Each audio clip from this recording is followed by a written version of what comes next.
What's up, everybody? Nico Dwyer back for the 10th inning here with another episode of This Day in Sports History. In yesterday's episode, we saw Michael Phelps at the 2008 Olympics earn his 8th gold medal, breaking Mark Spitz's 1972 record of 7, becoming probably the greatest Olympian ever. We don't have anything quite like that today, but we do have some more Olympic Games to talk about. We have a baseball record to get into, and we have, at the time, the richest contract in NFL history. So if y'all enjoy this video, leave a like on it. If you're new to the channel, hit that subscribe button. Let's get to it. This Day in Sports History.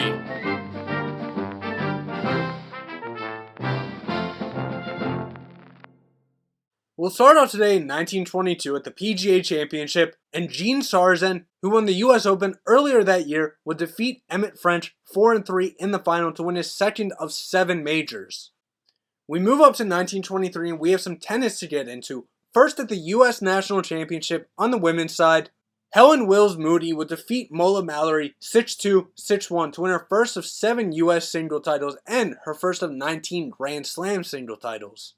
Then we have the Australasian Championships, both on the men's and women's side. We start at the women's, and Margaret Molesworth would retain her title, defeating Esna Boyd 6-1, 7-5 to win her second and final Grand Slam single title.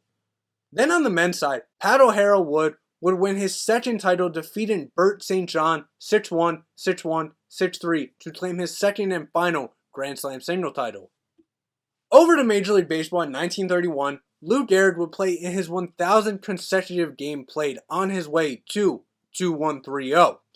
Back to tennis in 1934 at the U.S. National Championship, Helen Jacobs would defeat Sarah Palfrey Cook 6-1, 6-3 to win her third straight U.S. single title and her third of 5 Grand Slam single titles.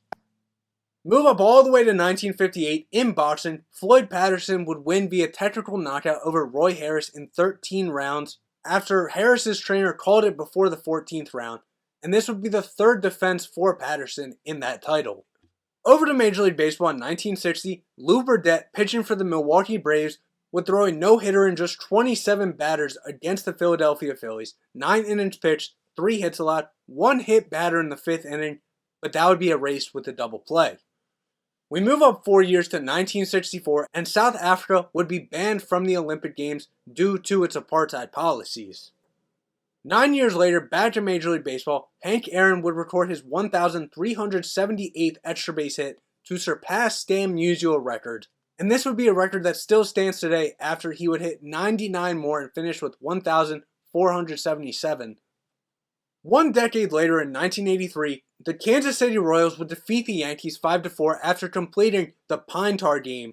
This was a pickup from the July 24th game in the infamous Pine Tar incident where George Brett's home run would not be accepted. Later on it would after an appeal, and Hal McRae would strike out Dan Quisenberry to retire the Yankees in order to pick up the victory again in 12 minutes. 3 years later in 1986, Jim Kelly would sign with the Buffalo Bills at a 5-year, $7.5 million deal, at that point the richest in NFL history. 10 years later at the 1996 British Open on the women's side, Emily Klein at 11 under would win 7 strokes ahead of runners-up Amy Alcott and Penny Hamill. Then at the 2002 PGA Championship, Rich Beam at 10 under would win his only major title, 1 stroke ahead of Tiger Woods. Staying in 2002 at the Canadian Open on the women's side, Meg Mallon at 4 under would win 3 strokes ahead of Michelle Ellis, Rosie Jones, Katrina Matthew, and Michelle Redmond. Now we move to the Olympic Games and we start in Athens in 2004, and at the shot put on the women's side, Yumalady Kumba at 19.59 meters of Cuba would win the women's gold medal, and on the men's side, American Adam Nelson at 21.16 meters would win the gold. Move over to swimming. In the women's 4x200 freestyle relay, the U.S. team would set the world record that was made in 1987 to win the gold in 7 minutes 53.42 seconds, and this would be one that was held for 2 years. Move over to the men's 200-meter breaststroke, and Kosuke Kitajima of Japan would win the 200 meter in 2 minutes 9.44 seconds, wrapping up the 100 meter, 200 meter breaststroke double in an Olympic record time. Then in the men's 100 meter freestyle, Dutch swimmer Pieter van den Hogenbaan would win the 100 meter in 48.17 seconds. Now we move up to the 2008 Olympics, and we will start in the 400-meter hurdles, where there would be an American sweep with Angelo Taylor winning the gold at 47.25 seconds ahead of Karen Clement and Bershon Jackson. Then in the men's table tennis, emulating the Chinese women, the Chinese men's team would win the table tennis gold without losing a match, winning all 10 singles matches and all 5 doubles matches. Finally, in weightlifting, Belarus weightlifter Andrei Arron would break 2 world records and 3 Olympic records for the snatch at 200 kilograms, still the record today, the clean and jerk at 236 kilograms, an Olympic record, and a total of 436 kilograms, a world record that would stand for 7 years, on his way to winning gold at the men's 105 kilogram weight class.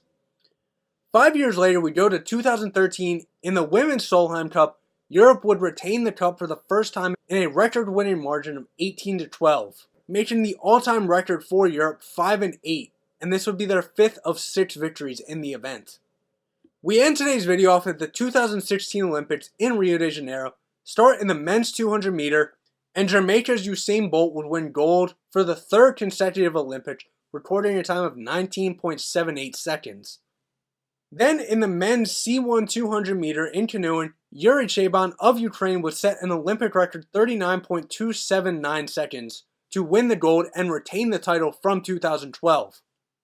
Over to sailing in the 49er class sailing, and New Zealand's 2017 America's Cup winner Peter Burling would team with Blair Tuke to win the gold.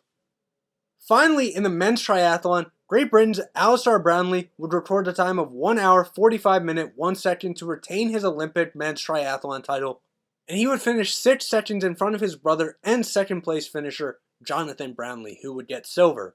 So there you have it. That's what happened on this day in sports history. If I left anything out, I do apologize, but I'll see everybody tomorrow for Nick O'Dwyer and the 10th inning. See ya.